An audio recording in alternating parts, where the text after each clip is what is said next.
pag-uusapan natin ngayon, eto po 'no, si, Pulong Duterte po pinalagan itong, yayabang na naman ni, General Torre. General Torre baka nakakalimutan mo, tinanggal ka na po sa pagiging chief PNP.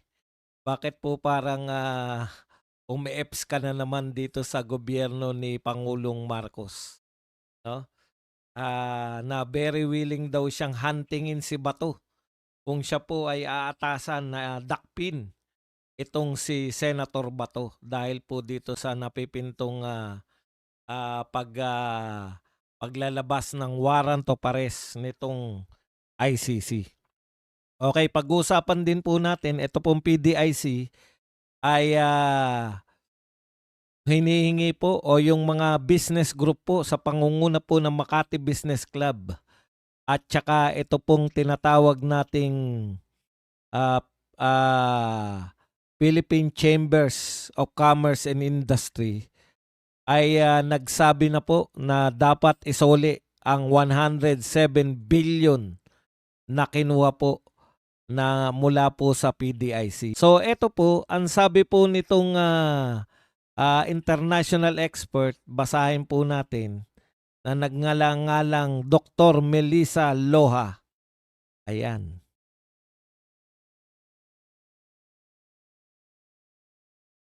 Ayon po kay Dr. Melissa Loha of the University of Copenhagen, said Amy Marcos allegation is no mere family issues. Kasi po, ito pong mga bayarang media natin ay sinasabi na ito ay family problem lang daw. Family problem lang daw po itong drug issue. Tuloy po natin yung sinasabi po ni Dr. Melissa Loha ng University of Copenhagen. Okay. Dr. Melissa Loha of University of Copenhagen said Amy Marcos allegation is no mere family issues but a serious national security and governance concern because the president exercise regular, singular unchecked authority. Iyan po, no? So hindi na lang po tayo ngayon, hindi po totoo yung sinasabi nila na ito ay pampamilyang issue lang. Hindi po. International po to. International law expert na to. She emphasized that Imy's public statement made without legislative immunity, hindi niya po sa Senado sinabi to, kung hindi sa isang rally, pwede po siyang makasuhan, di ba? Oh, hindi po to mga privilege speech na kahit na anong sabihin mo ay wala kang pwedeng maging kaso dahil privilege speech nga eh. Sabi po ni Dr. Loha, Loha warned that the issue affects national security and economic stability, not family drama, especially given the claim of the president's vulnerability to corrupt influence. She urged the president to undergo a hair follicle drug test, saying denial alone is insufficient. Ayan po. So ang panawagan po, international expert na po to, international law expert mula po sa University of Copenhagen, na si Pangulong Marcos daw po ay kinakailangan, no? Kinakailangan po na magpa-hair follicle test dahil ang involved po dito ay national security. Hindi lang po to simpleng away pampamilya sa pagitan nila ng kanyang kapatid. Sa pagitan ng magkapatid na Marcos. Kung hindi, national security na po ang nakataya dito. Hindi mo kasi naintindihan yung war on drugs eh. Ang war on drugs, pinagbabago niya lang yung mga addictiones. Yung ayaw magbago, hindi magbabago. Muna. Yun. Okay. Before he talks, until then, he should sit this one out. Short-term chiefs should not issue long-term threats. Representative Paulo C. Duterte. At Until then, hangga't hindi niya napapaliwanag kung bakit napakaikli ng kanyang termino sa PNP, dapat umupo muna siya. Upuan niya na lang 'to. Okay. Short-term chiefs, yung mga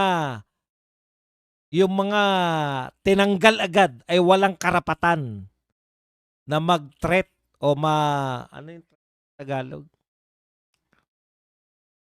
Mag-threat ng long term. Pinaliktad lang. Naintindihan nyo na yan. Should not issue long-term threats. Antindi. No? Ang sakit niyan. Kung ikaw po si Torre, masasaktan ka. Pero tinanong po si Torre dyan eh. Sabi po ni Torre, sino siya? Tinanong si Torre, ano po masasabi nyo sa mga sinabi sa inyo ni Congressman Pulong? Sino? Sino siya? Nagpapatawa ka ba, Torre, ha? Huyo. Hinuyo. Huyo ka daw. Congressman, huyo ka daw. Antindi talaga. Baon na baon, sabi nga ni Mastermind. Yan lang po ang ating topic. Pwede na kayong magtanong. Ayun, bago ka magbanta ng pangmatagalan, walang karapatan yung mga tinanggal agad, yung mga hindi tumagal sa pwesto sa pagbabanta ng matagalang pagbabanta. Pangit, no? Pangit. Okay. Ikaw naman na Pitbull, masyado kang chismoso. Seryoso usapan natin dito, bigla mo sasamahan ng chismis, bugaw. Bakit bugaw? Bugaw lang katapat? Puta. Bugaw lang daw katapat ni Pulong?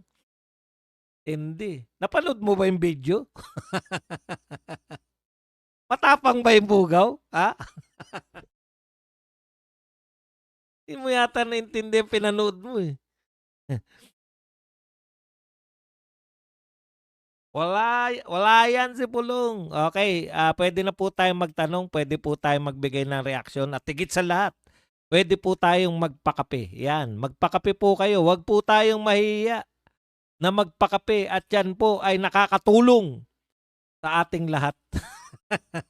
Teka, ayusin lang natin yung ating Ayusin lang po natin yung ano ba magandang background nito na hindi na natin babaguhin. Ito na lang siguro. Yan. Pangit. Ito ba maganda? Tinday na lang. Yan na lang. The Mastermind. Bugaw ka daw, Boss Buds. Alam niya yung mga chiching mo. Boss, sabi ni Bersamin, matalino daw si Bonggit. Wala naman po nagsasabi. Ang bintang po kay BBM, adik. Kahit naman po si Duterte, nagsabi naman na matalino siya. Ang problema ni BBM, namanan niya naman siguro yung genes ng tatay niya sa talino. Pero pag hindi mo po pinapractice yung talino mo, wala rin eh, di ba? Pagka kung tama po si Aimee na adik, maapektuhan pati talino mo. Kahit gaano ka katalino, maapektuhan po pag naging addictionist ka. Yan lang naman po yun. Yung sinasabi natin. Okay. Boss, paano na lang tayong mga Pilipino kung ang Pangulo natin walang alam, sir? Yun nga eh, di ba? Pag yung sinasabi nila, pagbibigyan natin, halimbawa tama po yung sinasabi nila na walang alam si BBM, na si BBM po ay napakabait at na pinagsamantalahan lang ng mga malalapit sa kanya. Yun yung gusto nilang palabasin. Kawawa pa rin tayo kasi napagsasamantalahan eh. Biruin nyo. Alam nyo si Lacson, hindi niya po, ang purpose ni Lacson, mapawalang sala si BBM. Pero dahil sa ginawa ni Lacson, lalo niya pong pinahamak si BBM. Bakit po? Paano hindi mapapahamak si BBM? Nakita nyo naman po, unamin niya na merong insertion. Tama si Saldico.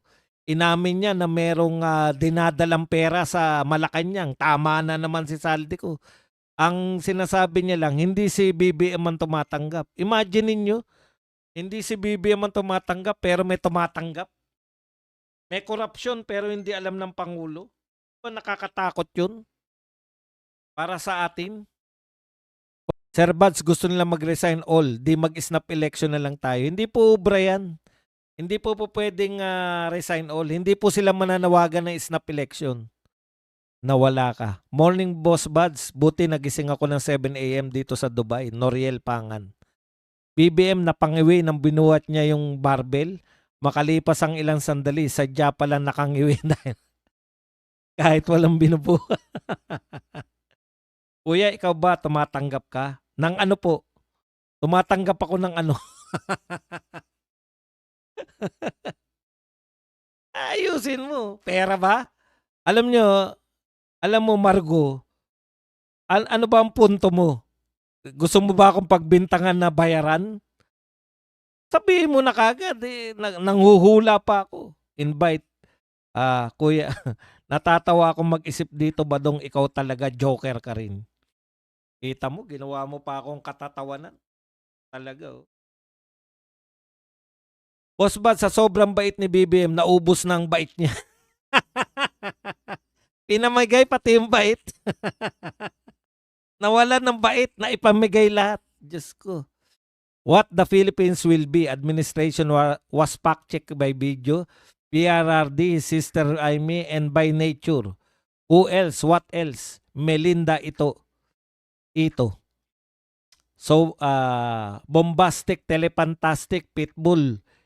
Eto buto, it, pinball. Sa laki ng Confi Fund ni BBM, di niya alam ginagamit pangalan niya.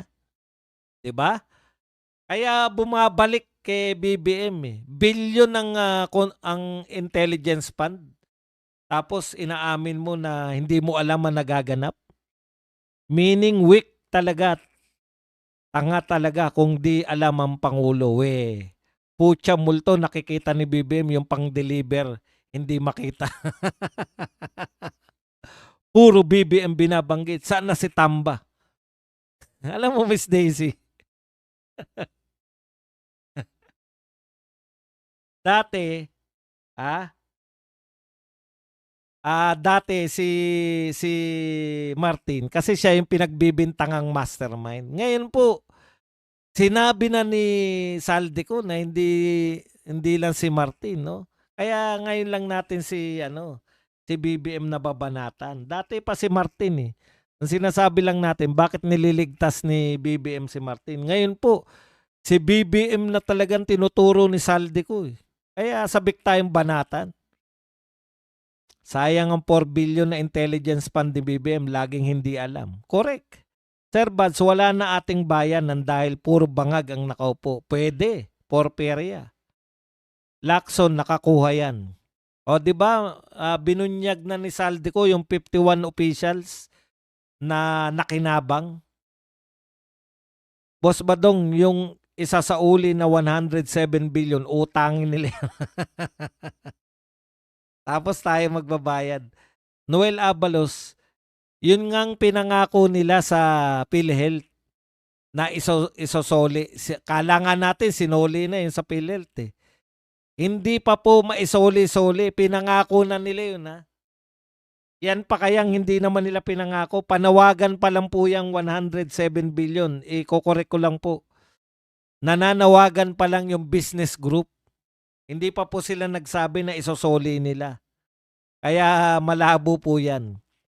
All the corruptions happened under your watch, BBM. It's either you are not working or you are incompetent for the position. Correct? Hindi naman. Pwede rin siya kasali kasali talaga. Sa ginagawa ngayon ni Lacson, magmukha siyang ano ba?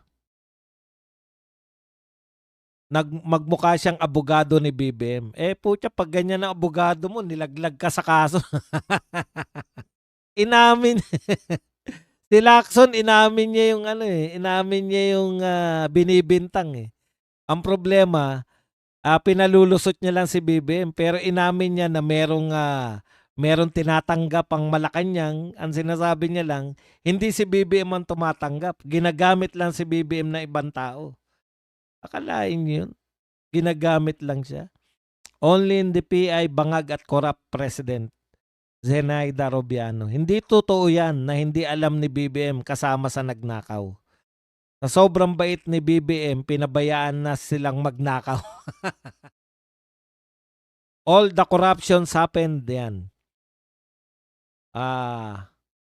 Charmaine.